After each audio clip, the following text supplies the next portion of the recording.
হয়তো 2 বছর পরে আমরা ইলেক্টেড মেম্বার নাও থাকতে পারি। শক্ত একজন লিডার মিশা সওদাগর। টেকনোলজির দিক দিয়ে আমরা অনেক পিছিয়ে ছিলাম। তামান্না হচ্ছে আমার খুব আদরের ছোট বোনের নাম। প্রডিউসার যখন ইনভেস্ট করে তারা অনেক কষ্টের টাকা। আপনার অভিনয়ের পাশাপাশি একটা সংস্থা আছে, প্রযোজনা সংস্থা তামান্না ফিল্মস, সেখানে কোনো কাজ হয়েছে বা করছেন কিনা এখন কিছু? সেখানে আমার বাংলাদেশের ফার্স্ট ডিজিটাল হরর মুভি করেছিলাম। সেদিন বৃষ্টি ছিল। আমি অ্যাজ এ প্রডিউসার হিসেবে, যদিও ছবিটা যেভাবে করতে চেয়েছিলাম সেভাবে হয়নি, কারণ টেকনোলজির দিক দিয়ে আমরা অনেক পিছিয়ে ছিলাম তখন।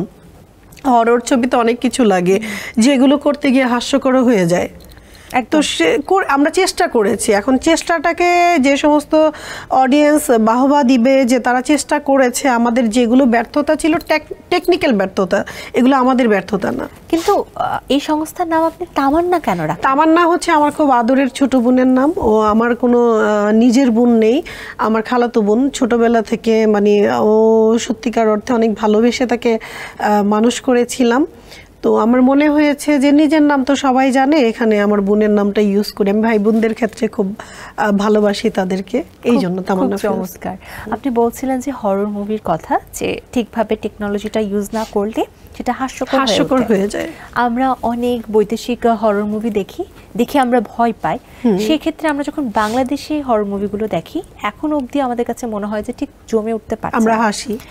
আপনার দৃষ্টিভঙ্গিতে বা আপনার এখন পর্যন্ত বাংলাদেশে যেগুলো হরর মুভি হয়েছে, সেগুলো কি আপনার কাছে মনে হয় যে ঠিকঠাক রয়েছে, নাকি প্রত্যেকটা হরর মুভি? না, আমরা সবাই কিন্তু ঠিকঠাক করতে চাই। কেউ কিন্তু ছবিটা যখন গল্পটা চিন্তা করি, আমরা কিন্তু ওইভাবেই চিন্তা করি। একটা প্রডিউসার যখন ইনভেস্ট করে তারা অনেক কষ্টের টাকা। এই টাকাগুলো কিন্তু কেউ চায় না যে আমার টাকা নিয়ে কেউ হাসবে। আমরা সেটাকে রূপদান করতে পারি না। টেকনিক্যাল ব্যাপার তো আর আমাদের হাতে না। আমরা তো চেষ্টা করি পরিপূর্ণ করার। এখন পরবর্তীতে একটা কাজ করতে গেলাম, নিজেদের আসলে আরও একটু স্ট্রং হওয়া লাগবে টেকনিক্যাল দিক দিয়ে।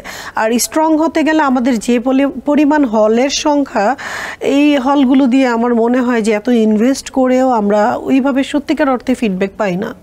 তো হল সংখ্যা যখন বেড়ে যাবে, আলটিমেটলি ওখানে আরো ভালো ইনভেস্ট হবে, আমার মনে হয় ভালো কিছু হবে। তবে এখন তো ওটিটি প্ল্যাটফর্ম আছে এবং ইন্টারন্যাশনাল রিলিজের একটা ব্যাপার রয়েছে, তখনও কি ইনকামটা হচ্ছে না? না, এখন এটা তো মাত্র শুরু হলো, আর কিছুটা দিন গেলে বোঝা যাবে যে আসলে পরিস্থিতি আসলে কি হচ্ছে, কোন দিকে যাচ্ছে। অনেক শিল্পীরই আসলে এখন কোনো কাজ করে খাওয়ার মতো অবস্থা নেই, এবং একটা কথা আমরা শুনতে পেরেছি যে তাদের বেকারত্বের ব্যাপার নিয়েও আপনি ভাবছেন। এই বিষয়ে একটু জানতে চাই। আমি খুবই খারাপ লাগে। এখন আমরা শিল্পী সমিতিতে এবছর ইলেক্টেড মেম্বার এমন একজন এসছে, মনোয়ার হোসেন ডিপজল সাহেব। আমার মনে হয় তিনি ইলেকশন করলেন, আমরা ক্যাবিনেট আসলাম কতদিন, 2-2.5 মাস। এই 3-4 মাস ধরে অনেক শিল্পীরা ভালো আছে, যাদের অবস্থান খুবই খারাপ। কারণ আমি তো পাশাপাশি বসি সমিতিতে, দেখি শিল্পী সমিতির উন্নয়নের আগে ব্যক্তি মনোয়ার হোসেন ডিপজল যেভাবে মানুষের পাশে, ওনাকে আগে আমরা যেহেতু বের করে এফডিসি পর্যন্ত নিয়ে আসতে পেরেছি, সেহেতু কিন্তু মানুষগুলো উনি দেখলে কাউকে ফেরায় না। শিল্পীদের সাথে দেখা হচ্ছে, যাদের চাহিদা আছে তারা ওনার শরণাপন্ন হচ্ছে, উনি কাউকে ফেরাচ্ছে না। কিন্তু এটা তো পার্মানেন্ট সলিউশন না।